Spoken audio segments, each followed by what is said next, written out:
नमस्कार दोस्तों, स्वागत है आप सभी का आपके अपने YouTube channel Shyam class study में। लगातार आप लोगों के लिए आरआरबी एनटीपीसी भर्ती परीक्षा 2024-25 के लिए जीके जीएस के अति महत्वपूर्ण प्रश्नों की जो सीरीज चली उसमें आज हमारी एक और नेक्स्ट क्लास ऐड हो जाती है। तो इस क्लास में आपको जीके जीएस के अति महत्वपूर्ण प्रश्न कराने वाला हूँ जो आपके एग्जाम के लिए सबसे ज्यादा महत्वपूर्ण। तो इस वीडियो को आपको शुरू से लेकर के एंड तक है फुल वॉच करते रहना और अंत में आपको ये जरूर बताना है कि आपने कितने प्रश्न सही किए और ये वीडियो आपको कैसी लगी। तो चलिए फिर शुरू करते हैं।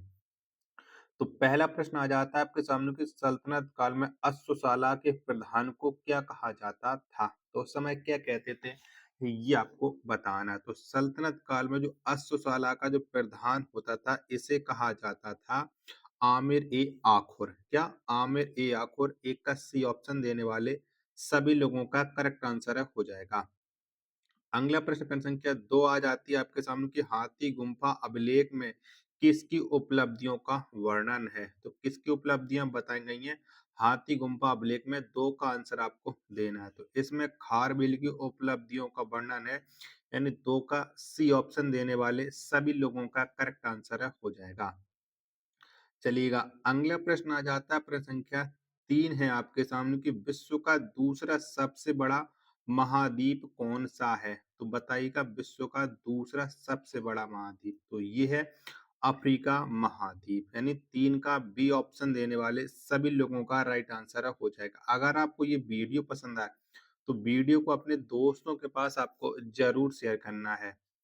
चौथा प्रश्न आ जाता है आपके सामने कि वेब्रोन स्टेडियम कहाँ स्थित है। तो ये कौन से शहर में पड़ जाता है? 4 का आंसर आपको बताना है। तो ये जो स्टेडियम है वॉर्न और ये मुंबई में स्थित है, यानी 4 का सी ऑप्शन देने वाले सभी लोगों का करेक्ट आंसर हो जाएगा।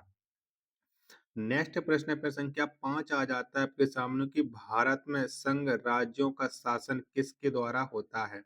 तो किसके द्वारा होता है? तो भारत में जो संघ राज्यों का शासन है ये भारत के राष्ट्रपति के द्वारा होता है, यानी 5 का बी ऑप्शन देने वाले सभी लोगों का करेक्ट आंसर हो जाएगा। अगला प्रश्न प्रश्न संख्या 6 है आपके सामने कि जिला कलेक्टर पद किस वर्ष बनाया गया था। तो कब इस पद का सृजन किया गया था जिला कलेक्टर का? 6 का आंसर आपको बताना है कि 6 का राइट आंसर क्या हो जाएगा। तो ये 1772 में जिला कलेक्टर पद बनाया गया था, 6 का सी ऑप्शन देने वाले सभी लोगों का राइट आंसर हो जाएगा। सातवां प्रश्न है आपके सामने कि वन विज्ञान एवं तकनीकी संस्थान कहाँ स्थित है। तो ये कहाँ पर है ये आपको बताना है। तो वन विज्ञान एवं तकनीकी जो संस्थान है ये बंगलुरु में स्थित है, यानी 7 का ए ऑप्शन देने वाले सभी लोगों का राइट आंसर हो जाएगा। आठवां प्रश्न है आपके सामने कि भारत की वित्तीय राजधानी किस शहर को कहा जाता है। तो कौन से शहर को हम भारत की वित्तीय राजधानी कहते हैं। तो मुंबई को भारत की वित्तीय राजधानी कहा जाता है, यानी 8 का ए ऑप्शन देने वाले सभी लोगों का राइट आंसर हो जाएगा।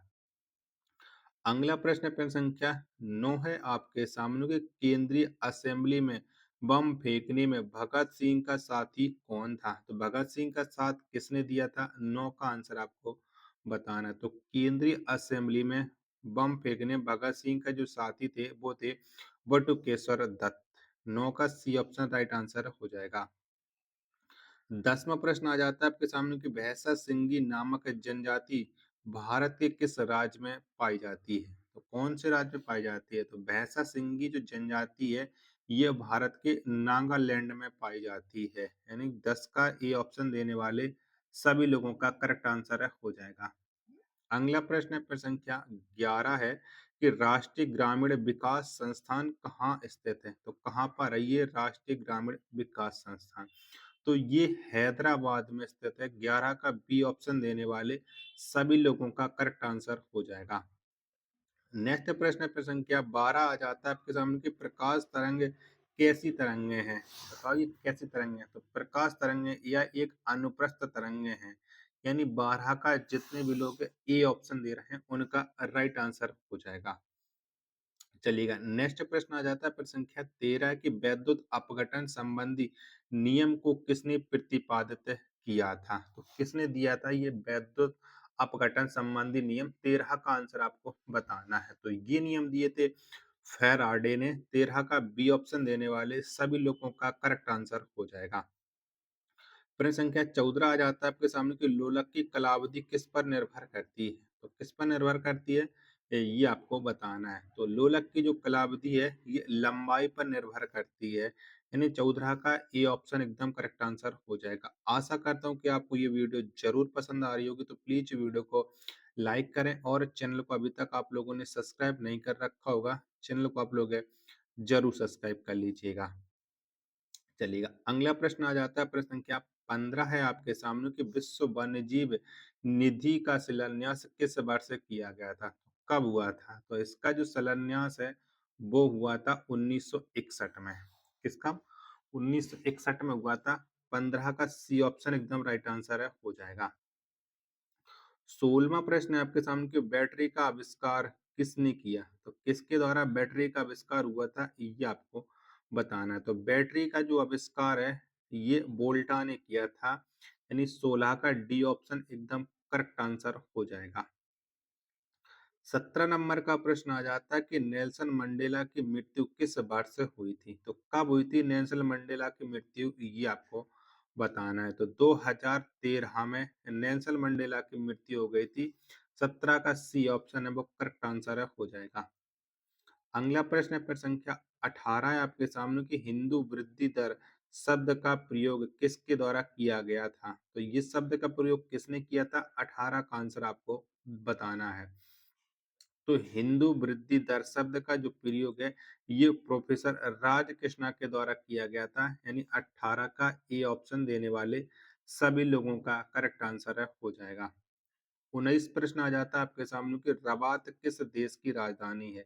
तो कौन से देश की राजधानी है रबात ये आपको बताना है। तो मोरक्को जो देश है उसी की राजधानी रबात है, यानी 19 का सी ऑप्शन देने वाले सभी लोगों का राइट आंसर है, हो जाएगा।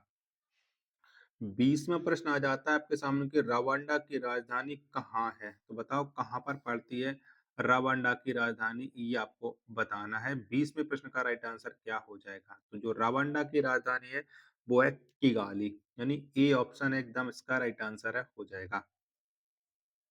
22वां प्रश्न आ जाता है आपके सामने खासी विद्रोह का नेतृत्व किसने किया था? तो किसके द्वारा ये खासी विद्रोह का नेतृत्व हुआ था? 21वें प्रश्न का आंसर आपको देना है। तो इस विद्रोह का जो नेतृत्व किया था वो कीरत तीरथ सिंह ने किया था, यानी 21 का ए ऑप्शन एकदम इसका राइट आंसर है, हो जाएगा। 22वां प्रश्न आ जाता है आपके सामने कि गोलमेज सम्मेलन के किस सम्मेलन में कांग्रेस ने भाग लिया था? तो कौन से सम्मेलन में कांग्रेस ने भाग लिया था? 20वें प्रश्न का आंसर आपको देना है। तो गोलमेज सम्मेलन के दूसरे में कांग्रेस ने भाग लिया था। 22 का बी ऑप्शन है वो राइट आंसर है, हो जाएगा। अगला प्रश्न है प्रश्न संख्या 23 है आपके सामने कि मछली के हृदय में कितने प्रकोष्ठ होते हैं? तो कितने होते हैं? तो मछली के हृदय में 2 प्रकोष्ठ होते हैं, यानी 23 का बी ऑप्शन एकदम राइट आंसर है, हो जाएगा। अगला प्रश्न है प्रश्न संख्या 24 है आपके सामने कि सल्तनत काल में हक ए सर्व थी। तो बताओ ये क्या थी हक ए सर्व? तो सल्तनत काल में हक ए सर्व या एक सिंचाई करतानी 24 का ए ऑप्शन करेक्ट आंसर है, हो जाएगा। 25वां प्रश्न आ जाता है आपके सामने कि परिसीमन आयोग का पदेन सदस्य कौन होता है? तो बताओ कौन होते हैं? तो परिसीमन आयोग का जो पदेन सदस्य है ये होता है मुख्य चुनाव अधिकारी, यानी 25 का ए ऑप्शन करेक्ट आंसर है, हो जाएगा। 26वां प्रश्न आ जाता है आपके सामने कि भारत में किस राज्य को टाइगर राज्य के नाम से जाना जाता है? तो भारत का एक ऐसा राज्य है जिसे हम टाइगर राज्य के नाम से भी जानते हैं। तो वो कौन सा राज्य है? तो वो है मध्य प्रदेश राज्य, यानी 26 का बी ऑप्शन देने वाले सभी लोगों का करेक्ट आंसर है, हो जाएगा। 27वां प्रश्न है आपके सामने किसी विधेयक के धन विधेयक होने का अंतिम निर्णय कौन करता है? तो बताओ ये अंतिम निर्णय कौन करता है? तो किसी विधेयक के धन विधेयक होने का जो अंतिम निर्णय है वो लोकसभा के अध्यक्ष के द्वारा किया जाता है, यानी 27 का सी ऑप्शन करेक्ट आंसर है, हो जाएगा। 28वां प्रश्न है आपके सामने कि हूवन बांध किस नदी पर बनाया गया है? तो बताओ ये बांध कौन सी नदी पर बना है? हूवन 28 का राइट आंसर क्या हो जाएगा? तो इसे कोलोराडो नदी पर बनाया गया, यानी 28 का ए ऑप्शन देने वाले सभी लोगों का करेक्ट आंसर हो जाएगा। वीडियो पसंद आ रही है तो प्लीज वीडियो को आप लोगों को लाइक जरूर करना है, और चैनल का अभी तक आप लोगों ने सब्सक्राइब नहीं कर रखा है तो चैनल को आप लोग जरूर सब्सक्राइब कर लीजिएगा। प्लीज ज्यादा से ज्यादा आप लोग सपोर्ट कीजिएगा। 29वां प्रश्न है आपके सामने की ओबरा परियोजना किस राज्य की ताप विद्युत परियोजना है? तो ये कौन से राज्य की है? तो ओबरा जो परियोजना है ये उत्तर प्रदेश की ताप विद्युत परियोजना है, यानी 29 का बी ऑप्शन करेक्ट आंसर हो जाएगा। 30वां प्रश्न आ जाता है आपके सामने कि बाल गंगाधर तिलक ने किसे भारत का हीरा कहा था? तो किसे कहा था? तो जो बाल गंगाधर तिलक है इन्होंने दिया था जन्म सिद्ध अधिकार है यह नारा, और भारत का हीरा इन्होंने कहा था गोपाल कृष्ण गोखले को। प्रश्न संख्या 30 का डी ऑप्शन देने वाले सभी लोगों का राइट आंसर हो जाएगा। अगला प्रश्न प्रश्न संख्या 31 है आपके सामने कि भारतीय कम्युनिस्ट पार्टी को किस वर्ष गैर कानूनी घोषित किया गया था? तो बताओ इसे कब घोषित किया गया था? तो इसे गैर कानूनी 1934 में घोषित किया गया था भारतीय कम्युनिस्ट पार्टी को। 31 का ए ऑप्शन राइट आंसर हो जाएगा। 32वां प्रश्न आ जाता है आपके सामने कि स्वतंत्र भारत में राज्यसभा के प्रथम सभापति कौन थे? तो कौन थे? तो स्वतंत्र भारत में जो राज्यसभा के प्रथम सभापति थे ये थे डॉक्टर सर्वपल्ली राधाकृष्णन। 32 का बी ऑप्शन एकदम करेक्ट आंसर हो जाएगा। 33वां प्रश्न आ जाता है कि मुख्य चुनाव आयुक्त की नियुक्ति कौन करता है? तो किसके द्वारा की जाती है मुख्य चुनाव आयुक्त की नियुक्ति? प्रश्न संख्या 33 का आंसर आपको देना है। तो ये नियुक्ति की जाती है राष्ट्रपति के द्वारा, यानी 33 का सी ऑप्शन देने वाले सभी लोगों का करेक्ट आंसर हो जाएगा। नेक्स्ट प्रश्न पे संख्या 34 है आपके सामने कि भारतीय सर्वेक्षण विभाग का मुख्यालय कहाँ है? तो कहाँ पर पड़ता है ये आपको बताना है। 34 का राइट आंसर क्या हो जाएगा? तो भारतीय सर्वेक्षण विभाग इसका जो मुख्यालय है वो देहरादून में है। ए ऑप्शन राइट आंसर हो जाएगा। 35वां प्रश्न आ जाता है आपके सामने कि रोमा सिंस विद लाइफ पुस्तक के लेखक कौन है? तो बताओ इस पुस्तक को किसने लिखा है? Roma since with life. तो इसके जो लेखक हैं वो हैं देव आनंद। 35 का सी ऑप्शन है वो राइट आंसर हो जाएगा। 36वां प्रश्न आ जाता है आपके सामने कि रॉकेट किस सिद्धांत पर कार्य करता है? बताओ कौन सिद्धांत पर कार्य करता है? तो रॉकेट या एक संवेग संरक्षण के सिद्धांत पर कार्य करता है। 36 का ए ऑप्शन देने वाले करेक्ट आंसर हो जाएगा। 37वां प्रश्न आ जाता है आपके सामने कि दक्षिण अमेरिका का द्वार किसे कहा जाता है? बताओ किसे कहते हैं? तो दक्षिण अमेरिका का द्वार ये वेनेजुएला को कहा जाता है, यानी 37 का ए ऑप्शन करेक्ट आंसर हो जाएगा। चलेगा। 38वां प्रश्न है आपके सामने कि भारत में राष्ट्रीय आय समिति का गठन किस वर्ष किया गया था? तो कब किया गया था? तो भारत में राष्ट्रीय आय समिति इसका जो गठन है वो किया गया था 1949 में। 38 का ए ऑप्शन है वो करेक्ट आंसर हो जाएगा। 39वां प्रश्न है आपके सामने कि मिश्रित अर्थव्यवस्था दोहरी अर्थव्यवस्था है किसने कहा था? तो ये किसके द्वारा कहा गया था?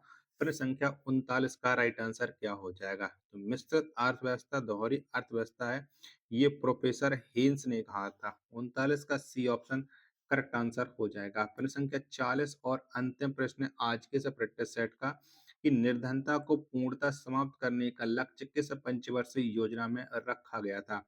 तो ये कौन सी पंचवर्षीय योजना का लक्ष्य था? प्रश्न संख्या 40 का आंसर आपको देना है। तो ये 5वीं पंचवर्षीय योजना का लक्ष्य था। 40 का बी ऑप्शन करेक्ट आंसर हो जाएगा। आशा करता हूँ कि आपको ये वीडियो जरूर पसंद आई होगी, तो प्लीज वीडियो को लाइक करें, और चैनल को अभी तक आप लोगों ने सब्सक्राइब नहीं कर रखा होगा तो चैनल को आप लोग जरूर सब्सक्राइब कर लीजिएगा। चलिएगा तो फिर मिलते हैं अपने एक और नेक्स्ट वीडियो के साथ। तब तक के लिए धन्यवाद। जय हिंद। वंदे मातरम।